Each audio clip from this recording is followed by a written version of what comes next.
Welcome to my YouTube channel biology by brilliant class. तो चलिए आज स्टार्ट करते हैं आज का हमारा टॉपिक, जिसका नाम है फंजाई।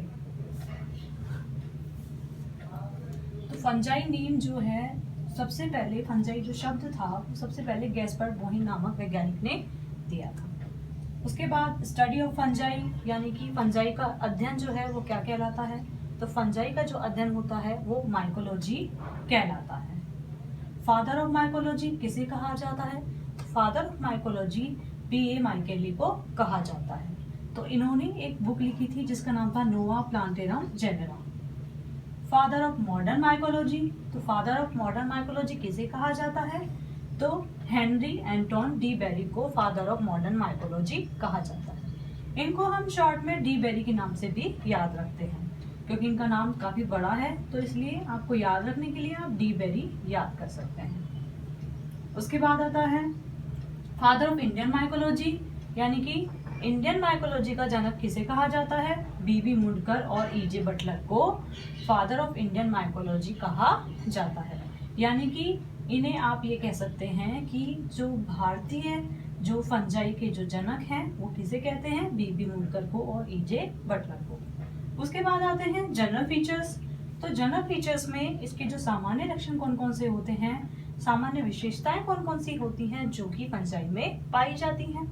तो सबसे पहले आता है जो फंजाई होते हैं वो एक ऐसी मिट्टी में पाए जाते हैं जहां पर ह्यूमस की मात्रा अधिक मात्रा में पाई जाती है। ह्यूमस वाली सॉइल में ये अधिक पाए जाते हैं। उसके अलावा ये गर्म जगहों पर पाए जाते हैं, वार्म प्लेस पर अच्छी तरह से ये ग्रो करते हैं। उसके बाद आता है मॉइस्चर लविंग।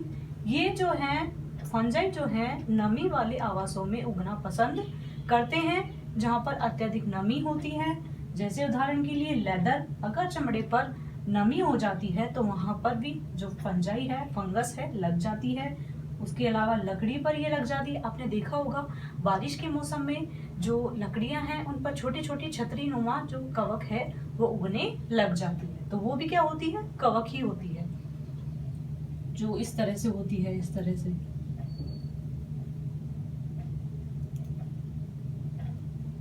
देखा होगा आपने। तो उसके बाद पिकल, आपने देखा होगा अचार जो है, हम जैसे कि कोई भी अचार का एग्जांपल ले सकते हैं।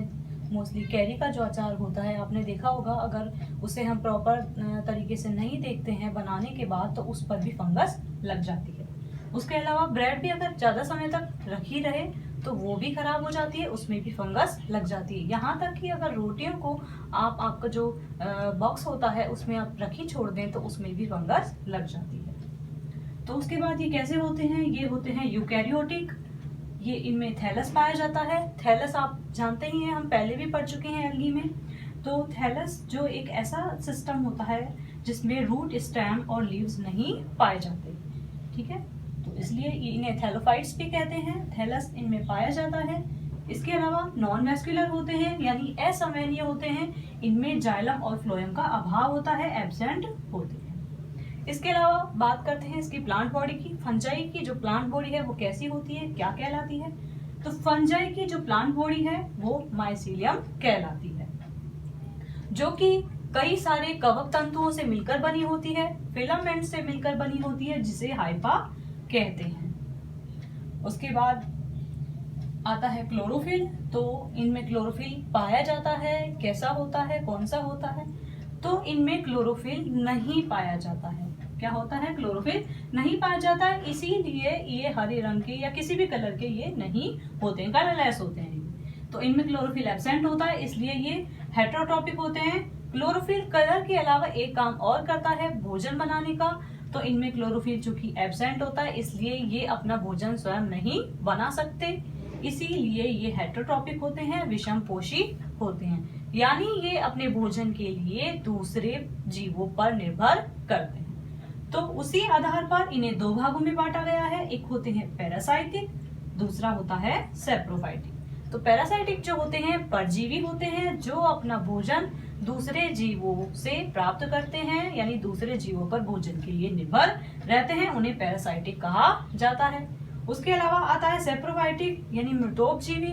तो मृतोपजीवी जो ऐसी फंजाई होती हैं जो अपना भोजन दूसरे मृत जीवों से, अकार्बनिक जीवों से प्राप्त करते हैं। तो ये अपना भोजन मृत जीवों से प्राप्त करते हैं।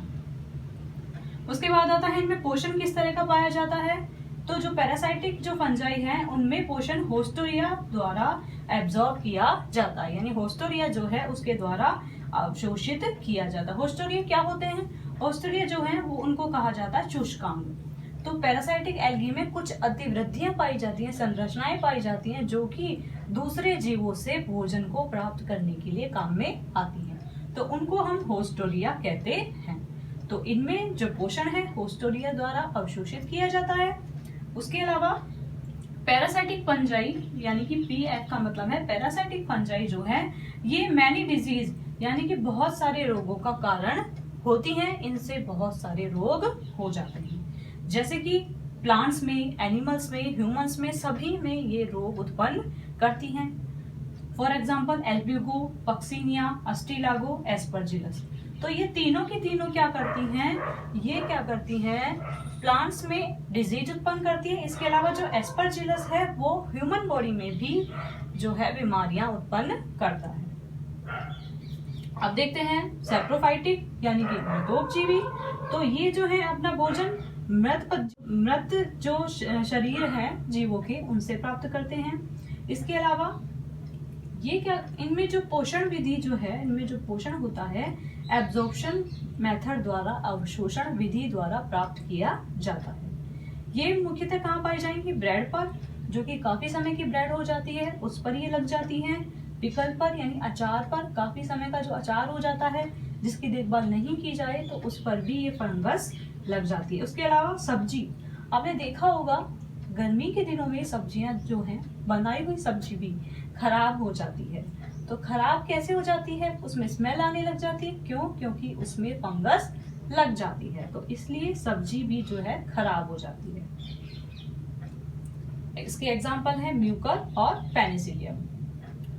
उसके बाद बात करते हैं हम सेल वॉल की, कि फंजाई की जो सेल वॉल है वो कैसी होती है, किसकी बनी होती है। तो फंजाई की सेल वॉल जो होती है वो काइटिन की बनी होती है।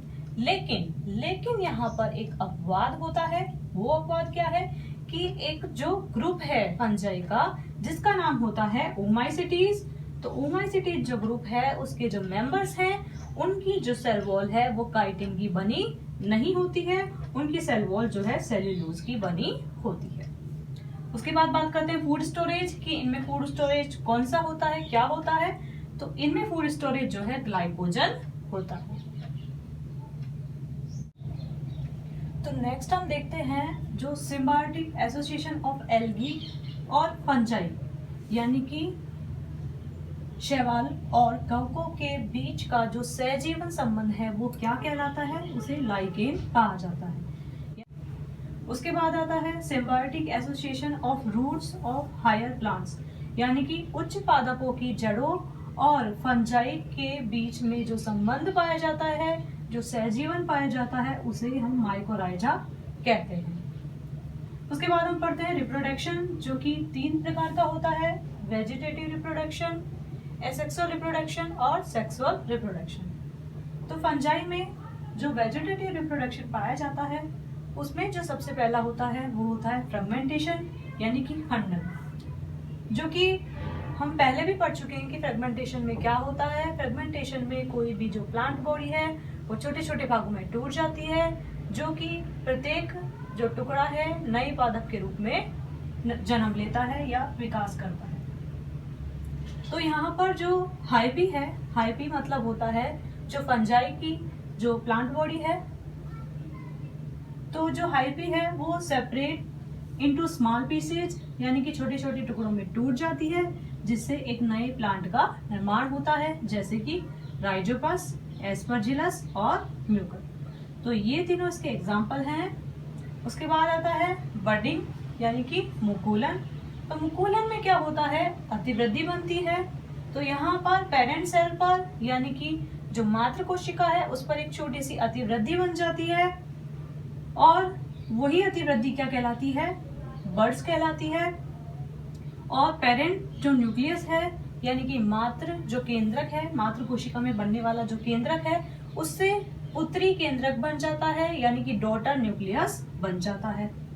और फिर ये जो बर्ड्स होती है, ये जो बनती है अतिवृद्धि होने के बाद में वो अलग होकर एक न्यू सेल के रूप में, एक न्यू फंजाई के रूप में जो है डेवलप्ड हो जाती है।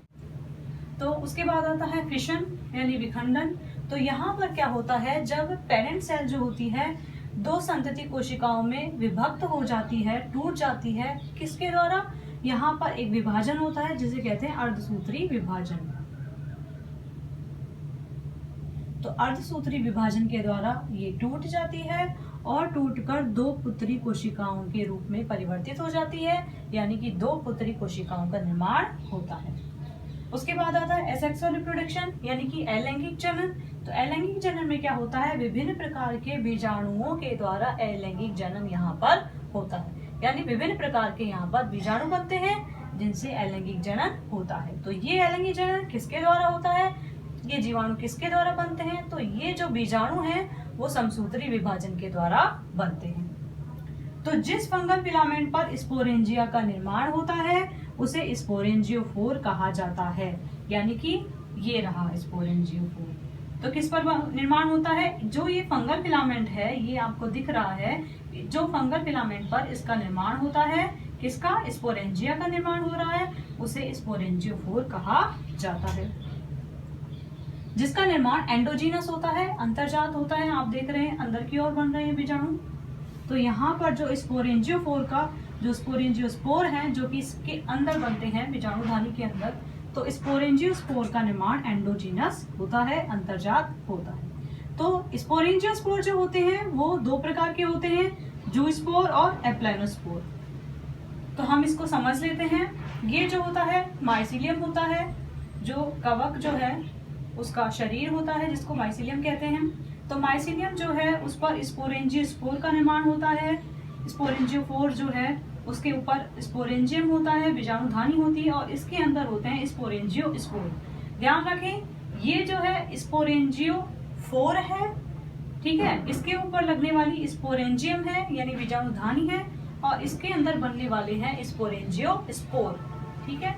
तो जब ये बीजाणुधानी फट जाती है अनुकूल परिस्थितियां आने पर, तो जो बीजाणु हैं यहाँ से बाहर निकल जाते हैं और जब अनुकूल परिस्थितियां आती हैं तो यही बीजाणु जो हैं अंकुरित हो जाते हैं और फिर से यही चक्र चलता रहता है, फिर से माइसिलियम बन जाता है और ये साइकिल इसी तरह से चलता रहता है। तो यही जो स्पोर हैं जिनको स्पोरेंजियोस्पोर कहते हैं, तो यही स्पोर दो प्रकार के होते हैं, एक तो होता है जूस्पोर और एक होता है एप्लानोस्पोर। तो हमने पढ़ा था स्पोरेंजियोस्पोर जो है दो प्रकार के होते हैं, जूस्पोर और एप्लानोस्पोर। तो जूस्पोर जो होते हैं यानी कि जल बीजाणु जो होते हैं वहां पर क्या होता है, फ्लैजिला पाए जाते हैं जिसके कारण से ये मोटाइल होते हैं, गमन कर सकते हैं। तो ये फ्लैजिलेटेड होते हैं, मोटाइल होते हैं। तो यहाँ पर जो स्पोरेंजियम होती है उसको क्या कहते हैं, जूस्पोरेंजियम भी कहते हैं। एग्जाम्पल के लिए सेप्रोलेग्निया और पाइथियम। नेक्स्ट है एप्लानोस्पोर्स। तो एप्लानोस्पोर यानी कि अचल बीजाणु, तो इनमें फ्लैजिला नहीं पाई जाती, इसके कारण से ये नॉन मोटाइल होते हैं। एग्जाम्पल के लिए म्यूकर और राइजोपस। तो पहला था जो हमने पढ़ा था स्पोरेंजियोस्पोर एसेक्सुअल रिप्रोडक्शन में, सेकंड है कॉनिडियोस्पोर यानी कि कॉनिडिया। तो हमने वहां पढ़ा था कि जो स्पोरेंजियोस्पोर्स होते हैं उनका निर्माण एंडोजीनस होता है, अंतर्जात होता है, लेकिन यहाँ पर जो कॉनिडियोस्पोर्स होते हैं, कॉनिडिया होता है, उसका निर्माण एक्सोजीनस होता है यानी कि बाह्यजात होता है। जैसे कि आप यहाँ देख सकते हैं कि किसी भी कवर के अंदर इनका निर्माण नहीं होता, बाहर ही होता है, इसीलिए इनको एक्सोजीनस कहते हैं। तो यहाँ पर जो कॉनिडिया का निर्माण होता है ये कॉनिडियोफोर के ऊपर यानी इसके शीर्ष पर होता है। तो यहाँ इसको समझते हैं साइकिल को। तो सबसे पहले क्या होता है, माइसिलियम होता है, ये माइसिलियम है। अनुकूल परिस्थितियां आने पर जो माइसिलियम है उससे कॉनिडियोफोर का निर्माण होता है, कॉनिडियोफोर पर कॉनिडिया का निर्माण होता है। तो जब कॉनिडियोफोर पर कॉनिडिया का निर्माण हो जाता है उसके बाद में ये स्पोर्स अलग हो जाते हैं कॉनिडिया, और अनुकूल परिस्थिति आने पर इनका जर्मिनेशन होता है और फिर से माइसिलियम का निर्माण होता है। तो इस तरह से ये साइकिल चलता रहता है। उसके बाद हमने वेजिटेटिव रिप्रोडक्शन पढ़ लिया, एसेक्सुअल रिप्रोडक्शन पढ़ लिया। अब हम पढ़ेंगे सेक्सुअल रिप्रोडक्शन यानी कि लैंगिक जनन। तो लैंगिक जनन जो होता है उसमें 3 प्रावस्थाएं पाई जाती हैं। पहली होती है प्लाज्मोगेमी, दूसरी होती है कैरियोगेमी और तीसरी होती है मियोसिस। तो प्लाज्मोगेमी जो होती है उसमें क्या होता है, जब 2 जनन कोशिकाएं संयुक्त हो जाती हैं लेकिन उनका न्यूक्लियाई जो है संयुक्त नहीं होता है, तो ऐसी कंडीशन में एक सिंगल सेल में 2 न्यूक्लियाई हो जाते हैं। तो उन न्यूक्लियाई को क्या कहते हैं हम, बाइन्यूक्लिएट या डाइकैरियोन। तो ये जो अवस्था है इसको बाइन्यूक्लिएट या डाइकैरियोन कहा जाता है और ये विधि प्लाज्मोगेमी कहलाती है। तो एग्जाम्पल के लिए हम यहाँ देख सकते हैं, यहाँ पर 2 जनन कोशिकाएं हैं जो फ्यूज होकर एक सिंगल सेल के अंदर 2 न्यूक्लियाई का निर्माण करती है, यानी कि न्यूक्लियाई जो है ये दोनों ये फ्यूज नहीं होते हैं। तो इस स्थिति को हम डाइकैरियोन कहते हैं। नेक्स्ट है कैरियोगेमी। कैरियोगेमी में क्या होता है, यहाँ सेल में जो प्रेजेंट दोनों जो न्यूक्लियाई थे जो कि यहाँ संयुक्त नहीं हुए थे, यहाँ पर संयुक्त हो जाते हैं और डिप्लॉइड न्यूक्लियस का निर्माण होता है। तो इस स्थिति को सिनकैरियोन कहा जाता है। सिनकैरियोन कहा जाता है। यहाँ पर 2 सेल्स हैं, तो ये दोनों सेल्स के अंदर जो न्यूक्लियाई है वो फ्यूज हो जाता है, तो यहाँ हैप्लॉइड न्यूक्लियस बन जाता है। तो ये स्थिति सिनकैरियोन कहलाती है। नेक्स्ट है मियोसिस। तो इस अवस्था में जो डिप्लॉइड जो न्यूक्लियस बना था उसमें मियोसिस हो जाता है, जिससे पुनः डिप्लॉइड सेल्स का निर्माण हो जाता है। यहाँ देखिए आप एग्जांपल के लिए, तो ये वो डिप्लॉइड न्यूक्लियस वाली सेल है, तो इसमें वहां पर क्या होता है, मियोसिस हो जाता है, जिससे हैप्लॉइड सेल्स का यहाँ पर निर्माण होता है। अब यहाँ पर आता है एक अपवाद। तो जो फंजाई का जो ग्रुप है ड्यूटेरोमाइसिटीज, उसमें सेक्सुअल रिप्रोडक्शन नहीं पाया जाता, यानी कि लैंगिक जनन का पूर्णतः अभाव होता है।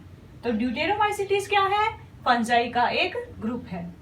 तो नेक्स्ट क्लास में हम क्लासिफिकेशन ऑफ फंजाई पढ़ेंगे, जिसमें हम ड्यूटेरोमाइसिटीज भी पढ़ेंगे। तो थैंक्स फॉर वॉचिंग।